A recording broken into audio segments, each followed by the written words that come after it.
To elope with a poor scholar, the princess kidnapped me, her doppelgänger, to serve as her stand-in. Obey me, or neither you nor your mother will live. Understand? To survive, I strained every nerve to mimic her every gesture. I even married her unwanted fiancé and bore him a son. Years later, when she grew bored and returned, she publicly accused me of pushing her off a cliff to seize her royal fortune and impersonate the princess. The princess tugged at the emperor's sleeve, whining, "Father, may I have her torn to pieces?" Only at death's door did she tell me, "Your mother was torn apart by 5 horses back then, to protect you." When I opened my eyes again, I was back to the day she captured me. I agreed, just as I had in my past life. Then I turned and sent assassins to kill her. Main text: this is the princess's life story. Memorize every word. If you miss even half a character, neither you nor your mother will live. Princess Song Changging's personal maid, Yusin, sat with a frosty expression, her knuckles pounding heavily on the scroll of brocade resting on the table. I stared at her blankly. My body still seemed to carry the excruciating pain of ropes digging into my bones, the screams of horses tearing my limbs apart. Wasn't I already dead? In my past life, Princess Song Changging had eloped from the palace to fall in love with a poor scholar. She longed for him to pass the imperial examinations and marry her in glory. But he failed the exams, and she was soon to be wed to her betrothed. In desperation, she sought out me, one who bore a striking resemblance to her. She forced me to become her stand-in. She intended to elope with that scholar. My mother had been Song Changging's wet nurse, and I too had grown up as a palace maid. As the years passed, my features grew ever more like Song Changging's. Once, in the imperial garden, even the emperor momentarily mistook me for her, smiling and murmuring, "When did my son Changging become so composed?" Song Changging flew into a rage, and Uxin soothed her, "Why trouble yourself over a lowly servant, princess? Just have her executed." It was my mother, kneeling outside her bedchamber for 12 full hours. Her forehead bloodied and swollen from repeated kowtows, she finally begged for mercy, permission for me to leave the palace. It wasn't until this time, when she resolved to elope, that she remembered me again. She threatened to take my mother's life. In my past life, I agreed in terror. Trembling with fear, I managed to avoid being exposed. I even married her fiancé in her stead and bore him a son. But who could have foreseen that Song Changging would regret it? She returned to the palace in triumph and publicly exposed me. Tears streaming down her face, she accused me of deliberate impersonation, of a wicked heart, of pushing her off a cliff. Fortunately, heaven has eyes. I survived the ordeal, though I lost my memory. Only recently have I recalled everything. My husband, the man who once shared intimate moments with me, fearing I would implicate him, he strangled our child with his own hands and divorced me. I was sentenced to be torn apart by 5 horses. As I lay dying, Song Changging sneered, "Forgot to tell you, your mother met the same fate." Only then did I understand, my mother had sacrificed her life to save mine. All these years of threats were nothing but a lie. I died consumed by hatred. When I opened my eyes again, I had returned to the very day Song Changging dragged me into the palace. Suppressing the surging hatred, I looked at Yusin and nodded obediently. "Rest assured, Sister Yusin. I will memorize every word. I will etch each of your faces into my memory, every debt owed. This lifetime, I will make you pay for your blood debt with blood." Armed with memories from my past life, I swiftly mastered the art of impersonating a princess. Several appearances before the emperor and empress raised no suspicion. Song Changging was thoroughly satisfied, though Uxin beside him looked deeply troubled. "Princess, this vile servant grows ever more like you. If this continues, I fear no one will recognize the real you." Song Changging calmly toyed with the jade bracelet on his wrist, a smile playing on his lips. "Rest assured, father and mother will recognize me." Indeed, in her past life, she had proven her identity by recounting childhood secrets known only to the emperor and empress. But she didn't know I had been reborn. Those very memories she relied on to prove herself? I too knew them all too well. I feigned ignorance, remaining seated quietly at the desk, tracing her handwriting. Calligraphy was the one thing I had failed to master in my previous life. Thus, before leaving the palace, Song Changying personally severed the tendons in my right hand with a golden hairpin. To the outside world, it was declared an accidental injury, rendering me forever unable to hold a brush.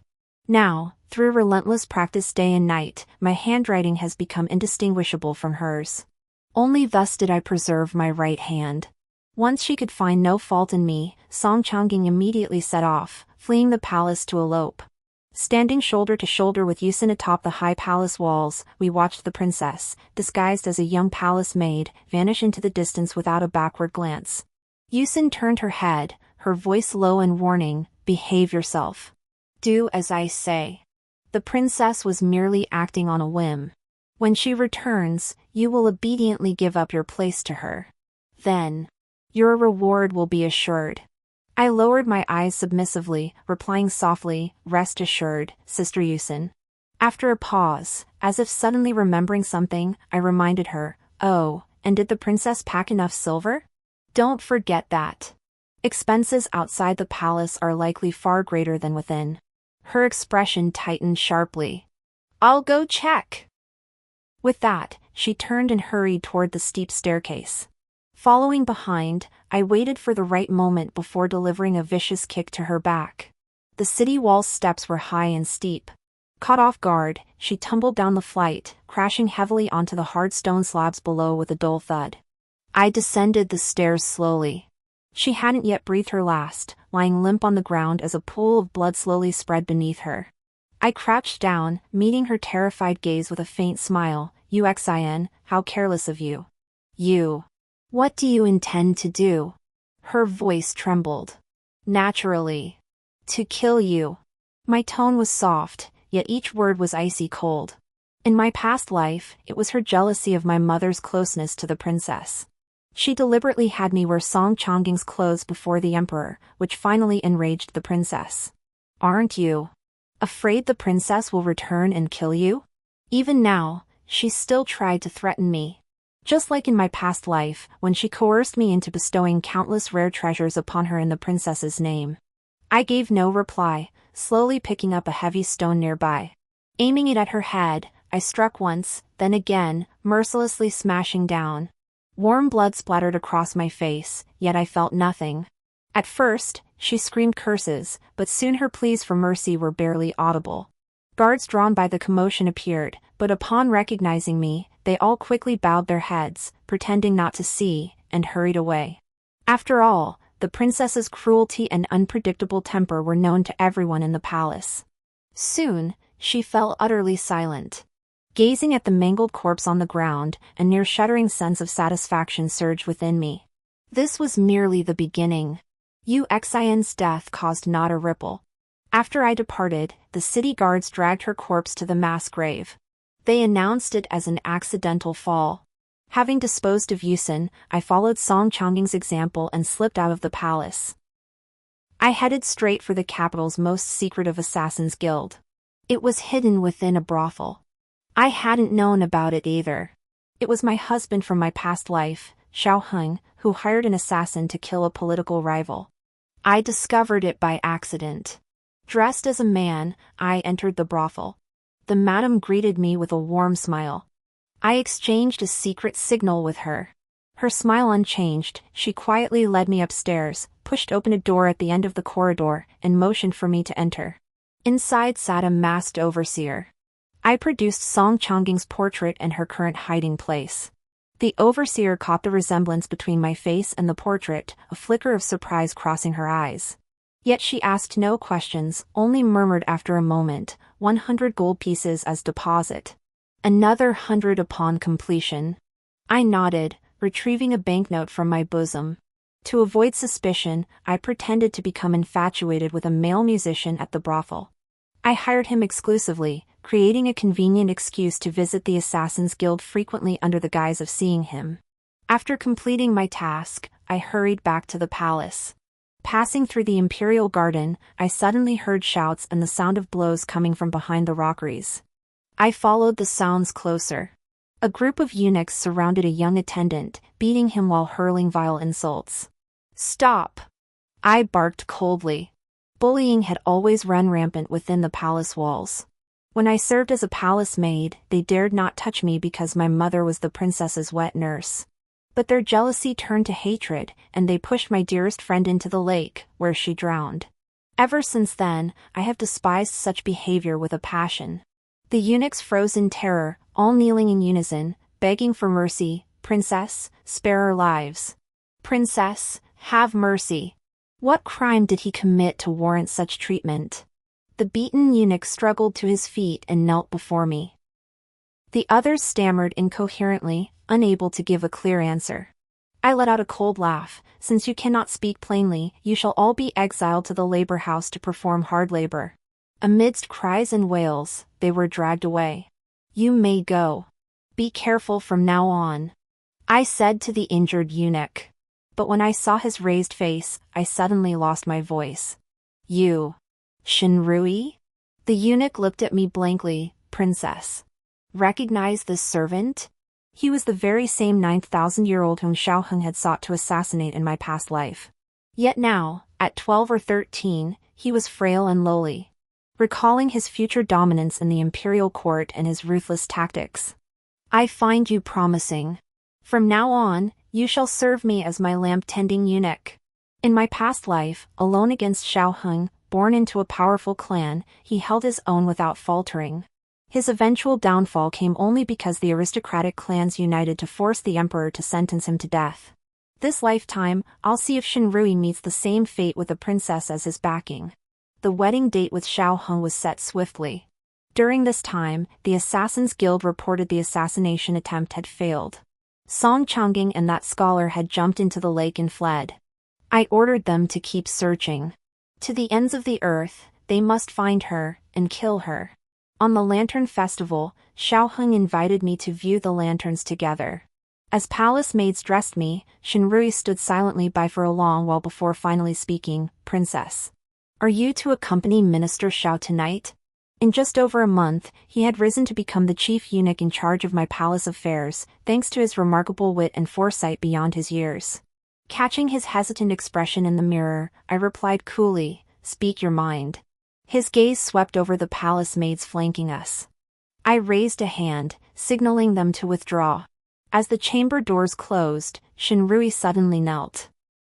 Your Highness saved this servant's life. I cannot stand by and watch you walk into a fiery pit. He pressed his forehead to the floor, his voice trembling with suppressed emotion. That Xiaoheng. He has a predilection for young boys. And he takes particular pleasure in abusing them. My younger brother was played with to death by him. Before his words faded, he slammed his forehead against the cold stone floor with a dull thud. This servant risks death to report this. This servant risks death to report this. I beg your Highness to reconsider. I lowered my gaze to look at him. My heart stirred. To speak of this matter was to court death. Yet he was willing to risk his life for me. Was I unaware of Xiaoheng's depravity?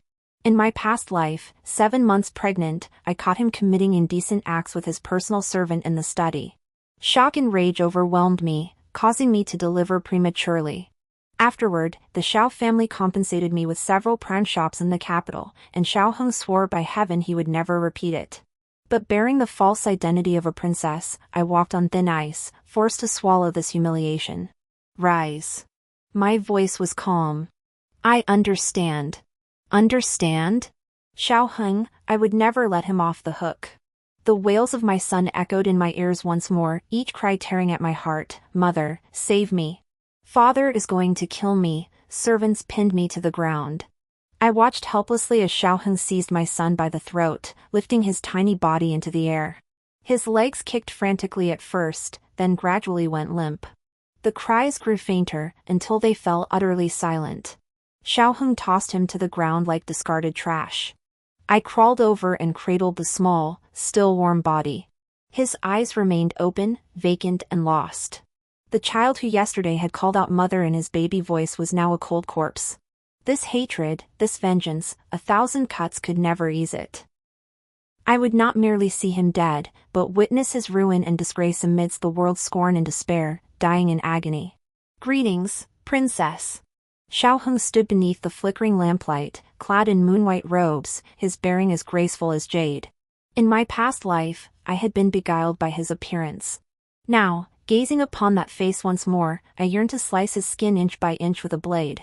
My knuckles tightened beneath my sleeves, yet a faint smile touched my lips. We weaved through the crowd. As he recounted tales of marvels and wonders, my gaze drifted unconsciously toward a figure in the distance.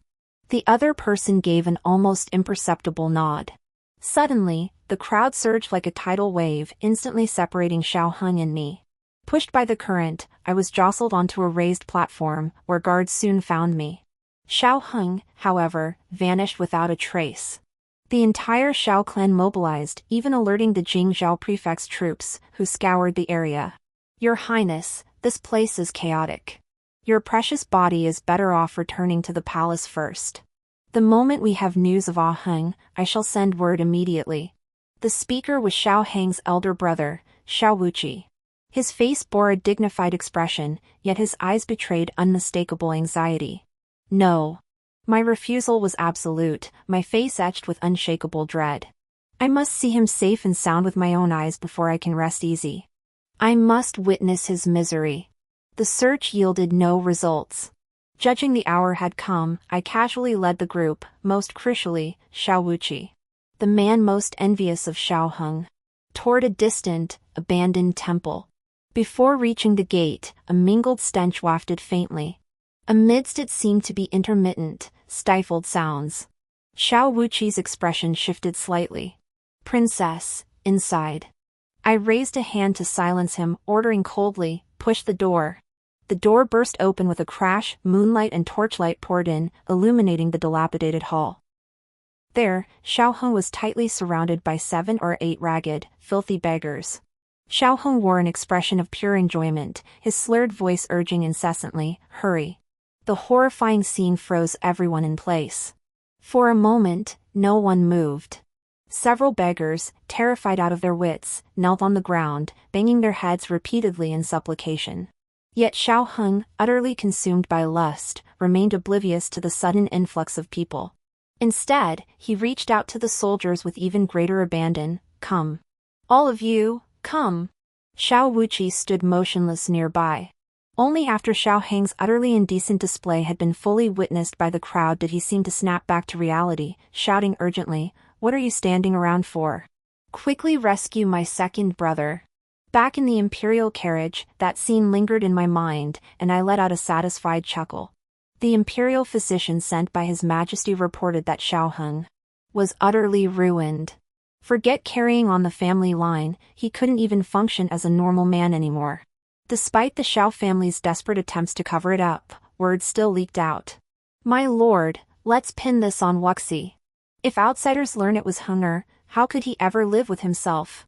Within the Xiao residence, Lady Xiao, Xiao Heng's birth mother, gazed at her beloved son, unconscious on the bed, pleading tearfully. Chancellor Zhao's face showed hesitation, but...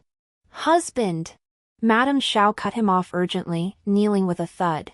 "That child Wuqi has a resilient spirit. He fears no gossip. Give him a few years to marry, and the rumors will fade. But if Heng is proven guilty? With his proud nature, he won't survive. Husband, I've never begged you for anything in my life. This is my one plea." With that, she bowed her head heavily to the floor. Chancellor Xiao hastily helped her up. "What are you doing?" he murmured, his face etched with inner conflict. "But Wuqi. He is the only flesh and blood wanderer left me." Madame Xiao wept uncontrollably. "Since my sister passed away and I married into the Xiao family, I have never asked you for anything. After my sister passed, I treated Wuqi as my own. Now I beg you, save our Henger." Finally, amid his wife's hoarse, desperate pleas, Chancellor Xiao closed his eyes and sighed, "Very well. We shall make it up to Wuqi properly in time." Every word of this exchange pierced through the paper window, stabbing into Xiao Wuqi's ears outside the door. Through the thin paper, he glimpsed his father's familiar yet blurred figure. A cold sneer curled his lips. All these years, this father of his remained manipulated at the whim of a woman's few words. He recalled his birth mother's withered face, still bearing lingering concern as she drew her last breath. "Wuji. From now on, You must listen to your father. Mother can no longer be with you. The last flicker of warmth in Xiao Wuji's eyes extinguished completely. He spun abruptly and strode swiftly toward the mansion's exit. Outside the vermilion gates, my men had been waiting silently for some time. Have you heard? That youngest son of the Xiao family was ruined by a bunch of beggars. Tell us more. Oh, you wouldn't believe it. I have a relative who serves as a constable in the prefectural office. He actually witnessed the whole scene. Ugh. If it were me, I'd just bang my head against a wall and die. But I heard it was the eldest son of Chancellor Xiao. That's where you're mistaken. To protect their youngest son, that couple framed the legitimate firstborn son born to the original wife. Hearing such scandalous secrets of the aristocracy, passers-by gathered around. The informant lowered his voice but spoke even more animatedly, that Chancellor Xiao is truly despicable. Back when his wife was pregnant, he had an affair with his sister-in-law who came to visit the mansion. He literally drove his first wife to her death. Less than 3 months after his first wife passed away, he hurriedly married his sister-in-law. That eldest son? He was the one left behind by his first wife. Now this couple dares to pin such a disgrace upon him. The murmurs outside drifted through the lattice windows, each word piercing the air. Xiao Wuji and I sat facing each other in a private room on the second floor of the tavern. I sipped my tea lightly, my tone calm. Have you made up your mind? Doubt lingered in Xiao Wuji's eyes.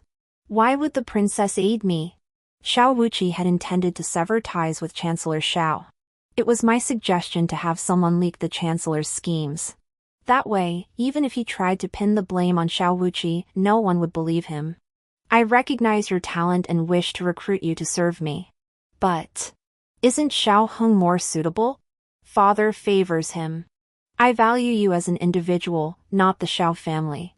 In my past life, Xiao Wuji and I had little interaction. By the time I married into the family, he was already a general. He was perpetually busy, leaving early and returning late, and I only saw him a few times at family banquets. Whenever Xiao Heng mentioned him, his tone was always tinged with contempt. My eldest brother? He's always been dull and timid, good only at military affairs. You needn't give him any mind. Yet it was precisely this Xiao Wuji, whom he looked down upon, who secretly cultivated a close relationship with Shinrui.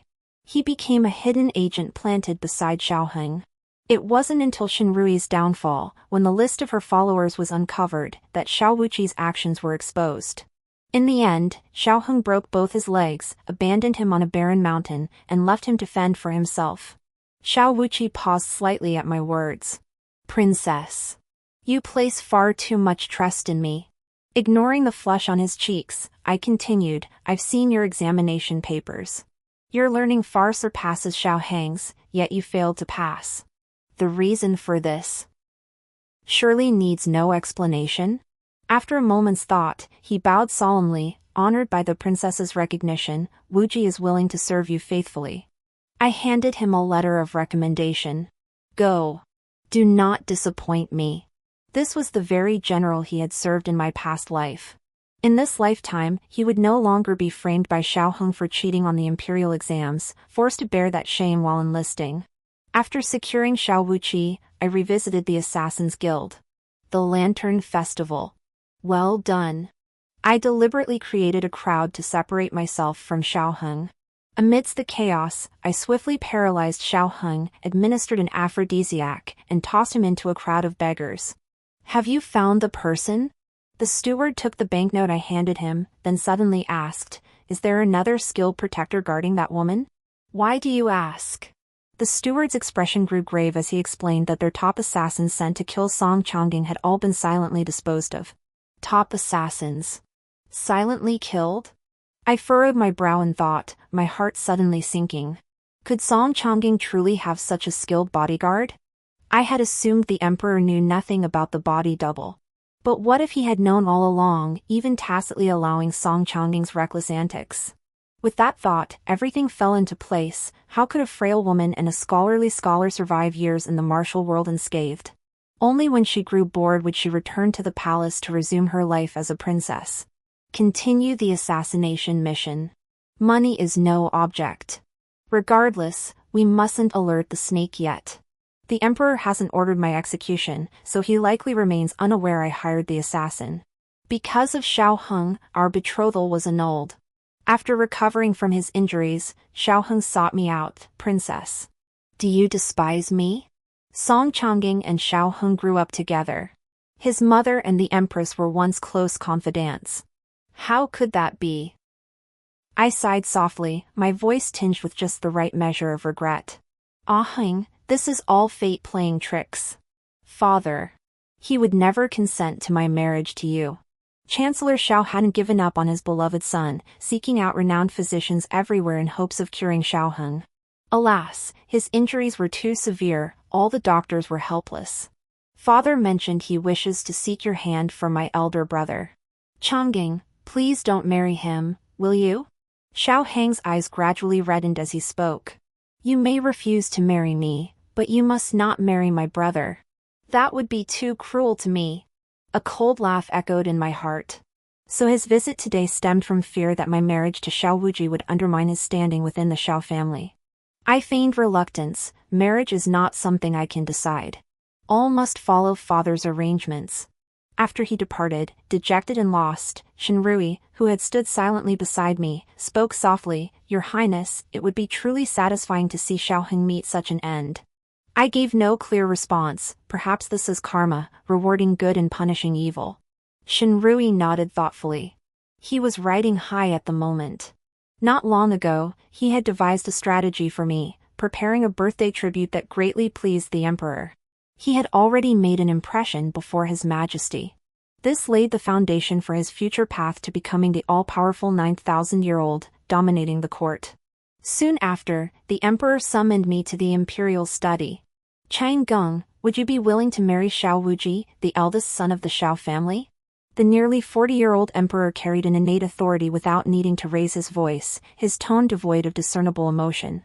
Ever since I suspected he might already know about the body double, I had been cautious in every detail, fearful of revealing any trace of having sent assassins after the real princess. I mimicked Song Changjing's defiant demeanor. Father, I do not wish to marry him. Having just broken off my engagement with Xiao Heng, to marry his elder brother so soon, what kind of propriety is that? The emperor's expression softened slightly. I have met the eldest son of the Xiao family. He is steady and composed, seeming more capable than Xiao Heng. If you dislike him now, perhaps you could first enter into the betrothal and spend some time with him. You might grow to like him in time.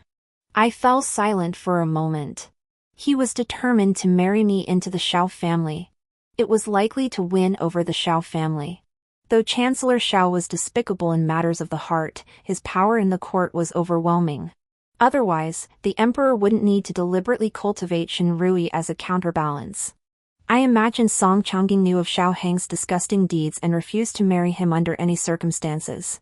The substitution incident provided a convenient opportunity, and the emperor seized it to marry me off instead. If, after the truth came out, they shifted all blame onto me as in my past life, then compensated the Xiao family with more gold and jewels, then I shall comply with your Majesty's wishes. But Xiao Wuji is merely a lowly soldier in the barracks. How could he possibly be worthy of this daughter? After pondering for a moment, taking advantage of Xiao Wuji's valor on the battlefield, where he fought valiantly and earned top honors, the emperor bypassed ranks to appoint him commander of the Imperial Guard. When Xiao Heng learned of this, he sought an audience again, but I refused to see him. He's nothing but a cripple. Once I secure my position as princess, I'll take his life sooner or later. Letting him linger a few more days won't hurt. Xiao Wuji, however, has met with me several times. Xiao Heng has been utterly devastated by our betrothal. He spends his days lingering at the South Wind Pavilion and hasn't returned home for days. Xiao Wuji fiddled with the tea set, brewing tea while his tone carried a hint of schadenfreude. I raised an eyebrow in surprise. The Chancellor Xiao isn't intervening? After all, Chancellor Xiao was famously doting on his son throughout the capital. Even knowing Xiao Heng had played to death countless people, he always used his power to shield him. Xiao Heng has contracted a venereal disease. His body is covered in festering sores. Not a trace of sorrow touched Xiao Wuji's face, only pure satisfaction. Even if father wanted to intervene, he's powerless now. After leaving the tea house, I headed straight for the Assassin's Guild. The steward had sent an urgent pigeon earlier, reporting critical matters. Stepping into the familiar darkened room on the second floor, he slid a confidential report toward me. We dispatched over a dozen elite assassins in succession. Though we eliminated the skilled guards surrounding that woman, his voice was low. They fought desperately to protect their mistress until their dying breath, allowing her escape. To evade retribution, that scholar fled, selling her into a brothel to fund his journey back to his hometown. Hearing this, I froze for a moment. After all, in my past life, that scholar hadn't wronged Song Changging, it was Song Changging who had grown tired of him and returned. I hadn't expected the love between these two to be so shallow. After settling the payment, I walked as usual into the room of Bai Qi, the qin player, to sit quietly for a while. Bai Qi was blind, yet possessed a face so striking it was impossible to forget. As usual, he sat quietly playing his qin, while I poured myself a drink and found temporary peace in the music. The melody ended, its echoes lingering. Suddenly, he asked softly, "Are you troubled by something today, young lady?" I was slightly surprised. "How did you know?" He smiled faintly. "Though blind since childhood, it has made me particularly attuned to others' emotions." Perhaps it was the frequent listening to his music lately that had gradually calmed my spirit. His melodies mirrored the inner self, so serene and crystalline, a rare quality in this dusty, worldly place. In this moment, I found myself lowering my guard before him. "If you had an enemy, would you resort to destroying her reputation to exact revenge?" He pondered for a moment. "Is it a deep hatred? A blood feud? Then I would. If revenge is the goal, why care about the means?" The last shred of hesitation vanished. Having chosen ruthlessness, there should be no room for pointless mercy. Otherwise, how could I face my mother, who died tragically in a past life, or myself? I unfastened the jade pendant from my waist and placed it gently on his qin stand. "You're right." I stepped outside and turned once more into the hidden chamber. Suspend the assassination. Hide her traces. I want her to suffer every torment in the brothel, unable to live, unable to die. During supper with the Emperor and Empress, the Emperor inquired as if by chance, "I hear you've recently taken a certain musician into your service, showing her particular favor?" I immediately flashed a smile as radiant and spoiled as Song Changging's. "Indeed, father. You wouldn't believe how strikingly handsome he is, and his skill with the zither is unmatched in the capital." My lips rattled off the musician's virtues like cherished treasures, while my mind raced. Song Changging had long indulged in patronizing musicians and courting courtesans. The Emperor had never once inquired, "Why bring it up today?" He must have grown suspicious. Since he'll eventually uncover my men's pursuit of the real princess, better to strike first. A clever switcheroo. When I went to the Assassin's Guild to have them reveal Song Changging's whereabouts to court officials at the right moment, the manager's tone suddenly flared with anger. "Why didn't you say sooner you killed the princess?" I scoffed. "If I had, would you still have taken this job?" My gaze lingered intently on his mask. "We're all in the same boat now. Disobey me, and we all die." Bai Qi. His body stiffened abruptly. "What nonsense are you spouting?" I cut him off. "Except for that first meeting where you weren't the one in charge, it's always been you who's met with me, isn't it, sect leader Bai Qi?" He suddenly chuckled softly, raising his hand to slowly remove his mask. Revealed was that face of unearthly beauty. "How did you recognize me?" I've always been sensitive to scents since childhood. Though I didn't know what he intended, it had genuinely helped me immensely. His smile faded, his eyes turning cold. "Aren't you afraid I'll kill you? You're welcome to try." I met his gaze without flinching. "Then tomorrow, the Imperial Court will raise your Assassin's Guild to the ground." Time ticked by, second by second. He finally relented. "What exactly do you want?" "Simple. Just keep an eye on Song Changging's whereabouts." When the Emperor's men finally found Song Changging, she was barely clinging to life. Her fierce spirit refused to yield, so the madam had used every cruel method to break her. She was brought back to the capital and secretly placed in a country estate to recover. Fearing the real Song Changjing might refuse the marriage to the Xiao family, he hastily set the wedding date for me and Xiao Wuji. On the wedding day, gongs and drums resounded, and a 10-mile-long procession of red bridal attire stretched out. Adorned in a phoenix crown and ceremonial robes, I stood shoulder to shoulder with Xiao Wuji. After the 3 bows were completed, the master of ceremonies proclaimed loudly, "The ceremony is complete." At that very moment, a shrill female voice pierced the festive atmosphere, "I am the real princess. She is the fake." Song Changjing stood in plain robes, gaunt and emaciated, yet her gaze was like a poisoned blade, piercing straight toward me. Xiao Wuji reacted first, barking harshly, "Cease this nonsense," but the moment he recognized her face, his words abruptly halted. Forcing himself to steady, he spoke again, "What madwoman is this? Guards! Drag her away. Who dares touch me?" Song Changjing's icy rebuke froze the servants poised to advance. Madame Xiao had long harbored resentment toward this marriage imposed upon Xiao Wuji. Now, seeing someone disrupt the proceedings, a flicker of satisfaction crossed her eyes. She feigned astonishment. What on earth is happening? How could she bear such a striking resemblance to the princess? At these words, the servants dared not make a move. "I am the true princess of this court, impersonated by this vile impostor," Song Changjing declared loudly. Having navigated the treacherous waters of court politics for decades, Chancellor Xiao immediately sensed something amiss.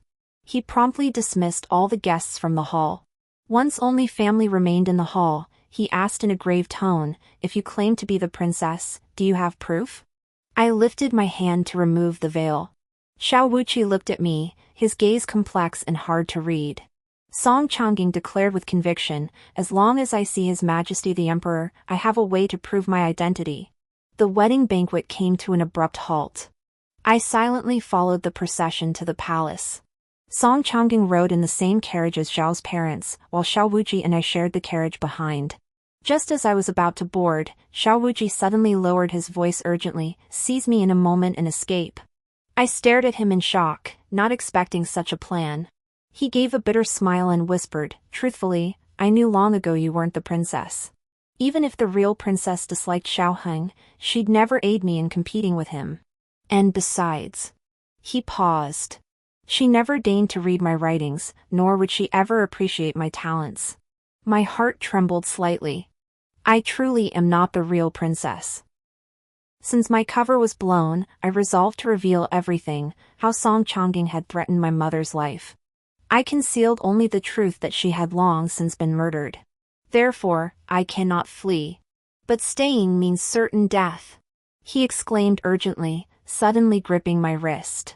"I don't want you to die."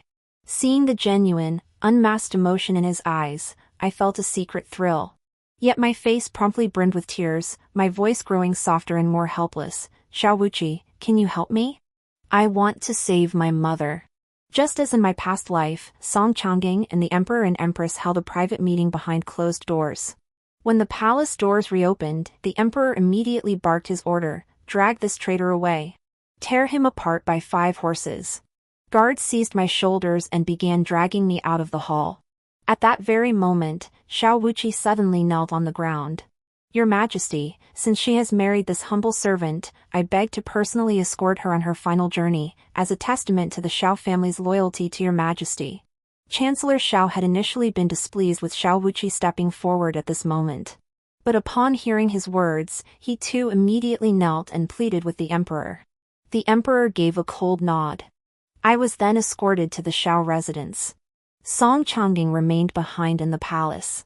As we left the palace, Xiao Wuji asked in a low voice, "Are you certain she'll come to see you after hearing this?" I nodded, replying calmly, "If she learns I hired assassins to hunt her down, she'll surely come personally to vent her fury. Once I ascertain my mother's whereabouts, I'll take the fake death potion." He was ultimately persuaded by my words. Everything unfolded as I had anticipated. Upon learning I had hired assassins, Song Changjing arrived at the Xiao residence, vowing to torture me to death with her own hands. Seated calmly in Xiao Wuji's chamber, I leisurely poured tea, awaiting this unwelcome guest. When she burst in and saw my composure, her rage intensified. Her hand shot up to slap me, but I seized her wrist and delivered a backhand blow, leaving a crimson palm print across her cheek. "You bitch! How dare you!" Before she could finish, another slap sent her staggering backward. Xiao Wuqi immediately slammed the door shut, his eyes wide with shock and suspicion. I drew twin blades from my sleeves. Their cold gleam flashed as they plunged viciously into her abdomen. "I intended to torture you slowly. But it seems there's no time left." Song Changying's eyes widened in disbelief as she stared down at the blades buried deep within her body. "You. Father will have you torn to pieces." "Humph." I sneered coldly as the blade sank deeper into her flesh. "Granting you such a swift death is actually a mercy." Over a dozen strikes followed, warm droplets of blood splattering my cheek. Only when the light in her eyes finally extinguished did I cease. Song Changying had finally met her end by my hand. Xiao Wuqi froze in place, his face deathly pale. I wiped the blood from my cheek and curled my blood-stained lips at him. "Now, we're accomplices." "What on earth is going on?" Xiao Wuqi stared at Song Changying's lifeless body, eyes wide and unclosed, his voice trembling. "She killed my mother long ago." I told him how my mother had sacrificed herself to save me. A flicker of pain crossed his eyes. "It's hard to believe you planned this far ahead. And thanks to Lord Zhao's assistance." I curved my lips. "From now on, I shall live as a princess." Xiao Wuqi remained silent for a long time, but ultimately chose to bear this secret with me. After the imperial nurse verified the body, I followed her back to the palace to report. "Did you carry out the deed yourself?" The emperor's gaze was scrutinizing. I mimicked Song Changying's habitual pout. "Father, you have no idea. Every assassination attempt along the way was orchestrated by that vile woman, Rong Huan. Your daughter would have sliced her 1,000 times over. This death was far too easy for her." The emperor's expression softened slightly. "To covet what is not rightfully hers, she truly deserved to die." Just as I was about to take my leave, he suddenly asked, "Changying, do you remember what gift you secretly gave me for my birthday when you were 8? I feigned surprise, widening my eyes. "That year, I accidentally damaged the hunting dog painting Father Emperor had created. So I secretly found a young dog, a tribute from the western regions, to compensate you." Only then did he fully relax, waving me away. Shinrui escorted me out of the imperial study. He was now a favored courtier, just as in my past life. "Rui, you're quite the rising star now." I teased with a smile. He smiled faintly, lowering his gaze, "All thanks to the princess's patronage. I've prepared a generous gift for you." Seeing his surprise, I gave a mysterious smile. "Come find me during your day off. It will surely delight you." When he arrived as promised, I led him to an abandoned courtyard. His eyes widened in confusion. "Princess, what is this?" "The surprise lies within." I pushed open the weathered wooden door. Inside, bound and gagged, reeking of a foul stench mingled with alcohol, stood Xiaoheng. Infected with a venereal disease, his once handsome features were now utterly ruined, his face was covered in large, red patches, his body gaunt and emaciated. Shinrui stared at him, her eyes churning with hatred suppressed for years. I handed her a short dagger. "He is yours to dispose of now. Truly worthy of becoming the future Lord of Punishment." She struck 674 times before Xiaoheng finally breathed his last. After each cut, she immediately applied medicine to stop the bleeding, torturing him repeatedly, leaving him unable to live or die. I clapped my hands and chuckled softly. "Well done."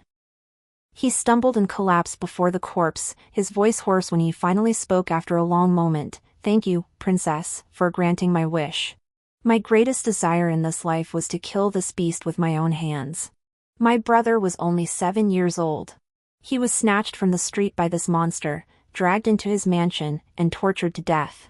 That old villain Xiao Zhou, to absolve his son of guilt, actually claimed he found a gravely ill child by the roadside and tried to save him, but the child died despite his efforts. I repeatedly petitioned the authorities for justice, only to be beaten half to death. With no other choice, I castrated myself to enter the palace, fighting for a chance to survive. Now that I can slay my enemy with my own hands, my brother's spirit can finally rest in peace." I shook my head and interrupted. "Your brother's vengeance isn't complete yet, there's still Chancellor Xiao. He's one of the chief culprits responsible for your brother's death. If you choose to follow me, I promise you'll get your revenge personally. Shinrui lowered his gaze, lost in thought for a moment. Are you not afraid I might go down fighting? I chuckled softly. Then the news of you slaying Chancellor Zhao's son will be all over the city before tomorrow. He stared at me for a long moment, his eyes no longer hiding the feigned obedience of before, only sharp admiration remaining. Truly worthy of one who could outmaneuver a princess to her death. I am thoroughly impressed. He knelt on one knee, his voice unwavering. I pledge to be the blade in your highness's hand, aiding you in conquering new lands. I handed Shinrui a packet of powdered medicine. Mix this into the emperor's meals. Colorless and odorless, the Imperial Medical Bureau won't detect it. Long-term consumption will gradually sap one's vitality until the lamp burns out. Shinrui accepted it without hesitation or question. Your Highness may rest assured, I shall not fail you. A year slipped by in the blink of an eye. I had ultimately entered the Xiao household. Xiao Wuqi and I maintained the appearance of husband and wife, yet privately remained distant and formal. At the year-end palace banquet, the emperor suddenly vomited blood and collapsed unconscious. The succession struggle within the court erupted in turmoil. The eldest prince and the crown prince each staked their claim, locked in bitter conflict. Today you claim credit for flood control, tomorrow I boast of drought relief, today you investigate corrupt officials, tomorrow I open the granaries to aid the poor. Open and covert struggles intensified relentlessly. I presented a plan to the crown prince. This scheme, is it truly feasible? He wavered in uncertainty. As long as you play your part convincingly, he will believe it without question. The next day, the crown prince dispatched troops to surround the Hall of Mental Cultivation, strictly forbidding any visitors. This move finally pushed the eldest prince to take desperate measures. Especially when rumors spread that His Majesty intends to abdicate in favor of the crown prince, he mustered his private guards overnight and stormed the palace. After subduing the crown prince, he pressed a blade to the old emperor's throat. Draft the abdication decree now. The emperor merely closed his eyes wearily. At the critical moment, the imperial guards burst through the doors. Taking advantage of the crown prince's distraction, the secret guards launched a surprise attack from behind. A flash of steel, the crown prince's blood spattered 3 feet, and he died instantly. On the eve of the crown prince's ascension, I sent him a bowl of chicken soup. 3 days later, news spread throughout the court that the crown prince had suddenly fallen gravely ill and passed away without recovery. The remaining princes were either stricken with illness or dead, none fit to rule. Xiao Wuji strongly recommended me for the throne, but faced fierce opposition from the ministers, led by Chancellor Xiao. Shinrui, before the assembled court, severed Chancellor Zhao's head with a single sword stroke. He raised the severed head, surveying the officials with a voice as cold as iron. Does anyone else object? With Shinrui commanding the court through terror, Xiao Wuji leading the armies, and Bai Qi secretly eliminating dissenters, coupled with the fact that no suitable heir could be found among the remaining children, I ultimately ascended to the supreme throne. For the next 40 years, I governed with diligence and dedication, ushering in an era of peace and prosperity. The story concludes. Thank you for watching. The next chapter promises even greater excitement.